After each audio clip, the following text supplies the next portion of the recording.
Released in 2013, it's hard to believe Zack Snyder's Man of Steel is nearly 10 years old. But rewatching the film today, I'm mesmerized by just how far ahead of its time this Superman film was. With breathtaking visuals, epic battles, and a revolutionary reimagining of the character and his universe, Man of Steel is nothing short of a masterpiece. 2012 was a turning point for superhero flicks as we know them. By then, Iron Man had been around for 4 years, but everything changed when Marvel released The Avengers. A tremendous achievement in marketing and pop culture, it's safe to say that the release of Marvel's first team-up film set the bar high for any possible competition in the superhero genre. It was clear that, whoever wanted to compete against the titans at Marvel, would have to do so in a completely unique way. Perhaps that's why so many comic book fans saw Zack Snyder's Man of Steel as a breath of fresh air for the comedy-heavy superhero genre.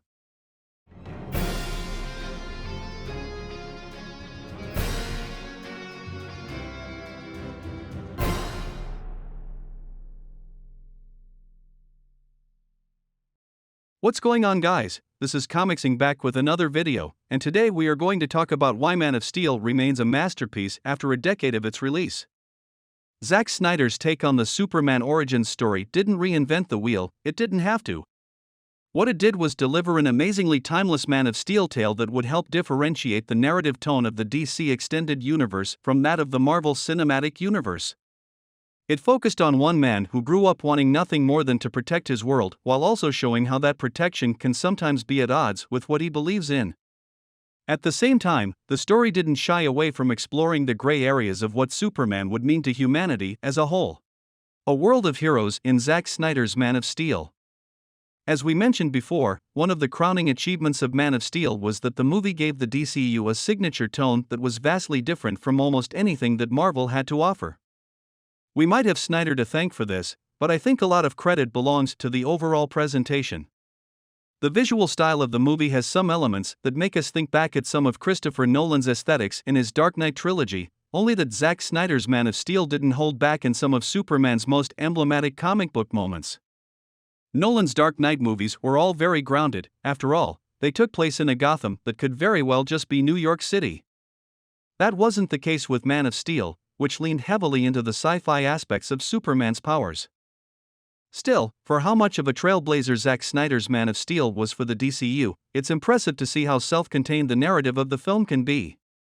This is a movie that could very well be a standalone affair and no one would be the wiser. In fact, it remains the only solo Superman film in the whole DCU. Dawn of Justice doesn't count. For such an iconic character, it's surprising to see that this is the only movie he got in such a monumental franchise. Reimagining the Man of Tomorrow. The Superman character is a bit of a complex matter when it comes to superhero films and stories in general. Even though supes might be the very definition of what a true superhero should be like, there are still some critics that believe that his character has gone stale over the years. Part of why this concept was born is due to Superman's nearly flawless personality and exaggerated abilities. While most heroes would have reasonable weaknesses and flawed character traits, Superman's attributes are seemingly unmatched. You could argue that, despite the criticisms thrown at him throughout the history of comics, he's the perfect representation of the idealized human being. Just imagine for a second that a man like Superman suddenly appears on Earth one day.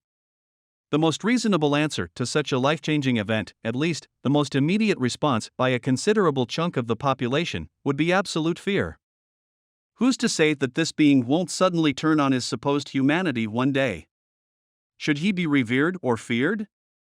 These questions are the bread and butter of Zack Snyder's image of Superman, and they give Man of Steel an extra layer of narrative complexity that's rarely present in a mainstream superhero flick.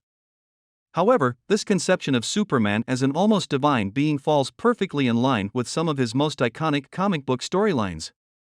The original Christopher Reeve's version of Superman might be one of the most iconic live-action portrayals of a superhero ever seen, but there's no denying that hardly anyone could ever picture Reeve's supes fighting against someone like Doomsday or Darkseid, let alone both, like Henry Cavill's version had to do in the DCU. A new face for an old friend. Casting the lead role in a superhero film almost always leads to a portion of the fan base feeling like the movie is going to flop, just because whoever plays the main character doesn't look like they're supposed to look like in the comics. That's usually the case, sure, but Henry Cavill might be one of the very few exceptions to the rule. Cavill might be a bit more stoic than Reeves when it comes to his portrayal of the titular Man of Steel, but it fits Clark Kent's character arc in the movie quite perfectly. The idea is that Clark Kent is a man living in the shadow of an alien presence he can never really know. His face and physique are practically identical to that of the comic book ideal of Superman, but his outlook is completely different. On the contrary, from a very young age, he was aware that his powers were both a blessing and a blight, and he knew that he couldn't use them without causing collateral damage. He had to remain hidden until the moment of reckoning when he could finally reveal himself to the world, but this moment could mean that the world he knew would irreversibly change for the worst. Choosing Michael Shannon's General Zod as the movie's main antagonist was also the right choice for Snyder and company.